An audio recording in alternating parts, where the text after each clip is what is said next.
Do you remember this audio recording? Oh, look, all I want to do is this. I just want to find 11,780 votes, which is one more than we have, because we won the state.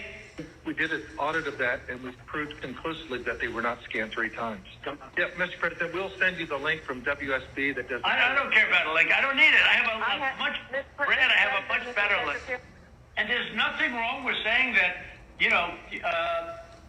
that you've recalculated, because the 2,236 and absentee ballots, I mean, they're all exact numbers that were done by accounting firms, law firms, etc. And even if you cut them in half, and cut them in half again, it's more votes than we need.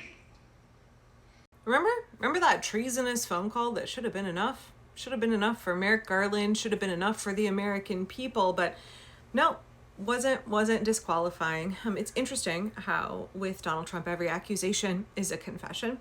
Not interesting, that's how narcissists do, right?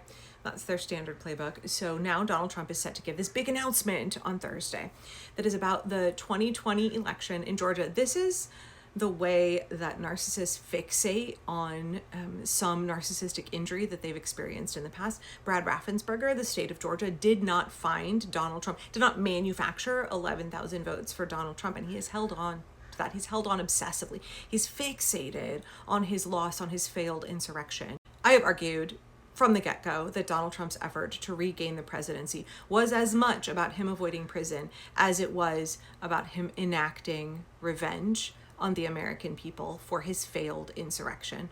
Narcissists do not like to be told no. They don't like to lose. They don't like to be humiliated on a national stage.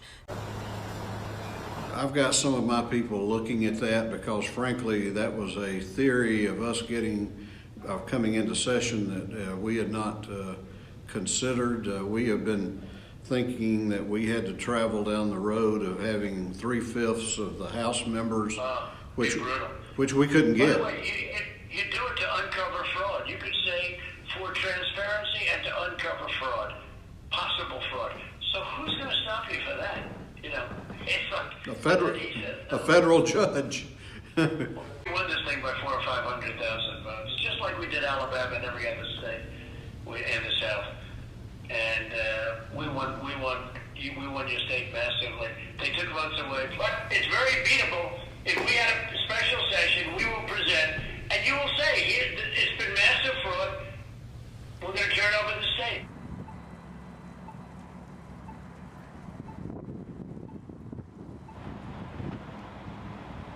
I want Donald Trump to remain the president. If there's any way that we can possibly help in that regard, I'm on board. Thank you, David. Thank you. We won't forget. Donald Trump failed to try to do a coup in the United States, and he was convicted on 34 felonies and also found liable for sexually assaulting E. Jean Carroll. He had to pay her $5.6 million this week, by the way. She's a fucking hero, right? There's a woman who stood up to power and would not back down. Remember a few months back when Donald Trump and Tulsi Gabbard and the FBI went and raided documents from Georgia related to the 2020 election, and we knew he was going to get up to some fuckery. What's going to happen on Thursday is something that has been of great debate and a tremendous source of anxiety on social media over the last 2 days. And I am profoundly frustrated to see the way that creators and pundits are talking about it. They are claiming, with no information, that Donald Trump will make an announcement that Gabrielle Warnock and John Ossoff were not fairly elected in 2020. There was cheating, they didn't actually win, and they should be removed as senators. And then also that Donald Trump will say there was interference in the 2020 election, and therefore he is going to suspend the midterms and seize control of elections. So we don't know any of that. And I am frustrated at the level of panic and catastrophizing that we're hearing from people.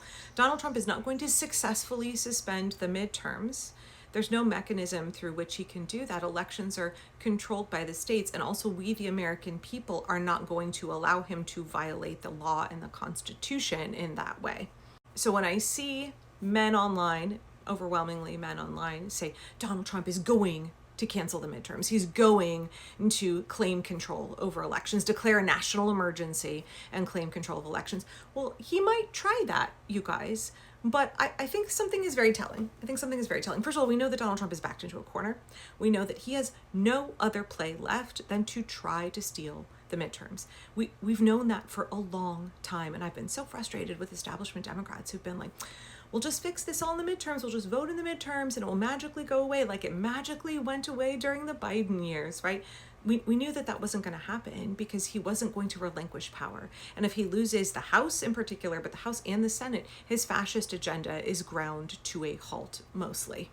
And also his own fragile, brittle ego will not allow him to relinquish control in the midterms. If he and the Republicans lose in the midterms, as Mike Johnson has said, it's over for them. It's over for their fascist agenda. Steve Bannon said a lot of people are going to go to prison if Republicans don't hold on to power in the midterms. So we knew they're all backed into a corner. They are going to try every pathetic, desperate, Hail Mary attempt to hold on to power. It doesn't mean any of them are going to work. They are going to be more and more ridiculous. He's going to get more violent, but the things he's going to do are more and more ridiculous and more untethered from the law, the truth, any kind of legal justification, because he is so fucking desperate. He has no plays left other than to try to fuck with the midterms in a way that like nobody is going to, but we have to all make sure that we don't allow him to do it. He can try to do things. It doesn't mean we will allow him to get away with it. That's the whole part of a resistance movement, is that we hold the line for the rule of law and democracy and we push back, right? We don't bend the knee. We don't acquiesce. We don't let Donald Trump future fake us. And what he's been doing in regards to this announcement that's coming on Thursday is he's trying to future fake all of you. When he says this announcement will be the biggest, most humongous, important announcement ever made, and we're going to reveal things that are shocking and unbelievable about the 2020 election, and we're gonna make big change. Like when he says it's so extreme, and now it says he is future faking you. Narcissists use this kind of tremendously exaggerated language to scare you into submission and to future fake you into believing that they're nothing burger, piddly ass little reveal. Remember Donald Trump and his UFO reveal, right? All of that is meant to future fake you into accepting whatever pathetic little attempt he throws out at subverting elections is actually powerful and will be successful. It's a cope, and you and I and all of the American people are not going to fall for it. World and around the nation are anticipating your big announcement on Thursday night regarding election machines and integrity. Can you give us sort of a sneak peek about what to expect and tell the Well, audience? I'd rather save it. It will concern that subject, and we'll have a couple of other things to Why say should people also. watch them? But I'd rather save it, but it's really big news. It's really, really big news. And our country has to shape up. But that's what we're going to be talking about Thursday is it doesn't get bigger, because without free and fair elections, you don't have a country. We'll be discussing other things too, but it's going to be a very big announcement. Yeah. It's not going to be the bigliest thing ever. With Donald Trump, it's always opposite day. If he says it's huge and important, it means he feels very insecure about it. It means he understands that it's nothing. He understands that it's a desperate move, that it's a Hail Mary. Likewise, when he says that Democrats are the ones trying to steal the election, it's literally him. He tried to do it in 2020. He's going to try and do it again. The thing is, this time he has all of the Republicans on board with him, spouting his lies, supporting him, and empowering him to destroy democracy and implement an authoritarian state. Republicans are an authoritarian party. They are a fascist party. They're not interested in representative democracy. Absolutely not. I know we all remember that call to Brad Raffensperger, but did you know that there was another call? Donald Trump, back in 2020, was finagling, he was maneuvering, he was trying every avenue to steal the election and claim victory that he did not rightly earn. And that's what he's doing here. He's trying every different tactic that he can. He's working it, right? He's working every angle, and Republicans are working every angle on his behalf. They're also just kind of like throwing shit at the wall and seeing what sticks.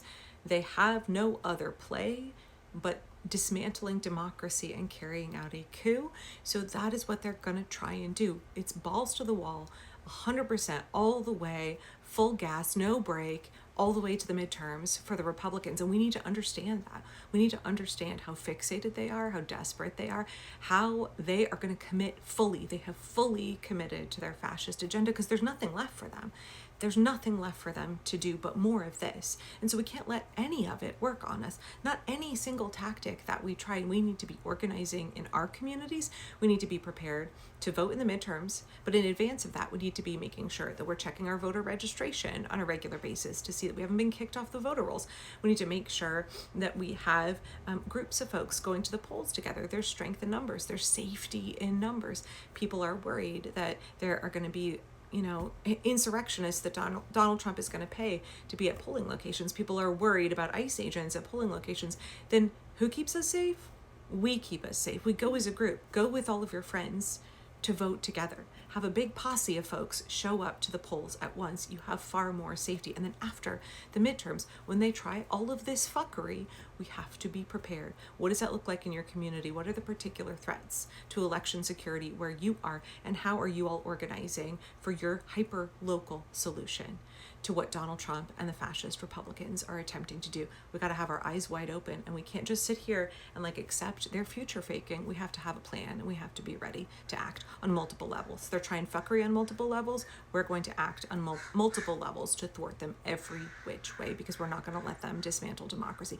Come hell or high water, we're all voting. Doesn't matter what it takes. There is nothing that is going to keep us from defending democracy. We are not going to let these fascist fucks win. We're not going to let Donald Trump and Mike Johnson win. So we need to be smart. We need to be savvy. We need to not be flipping out. We need to get ready.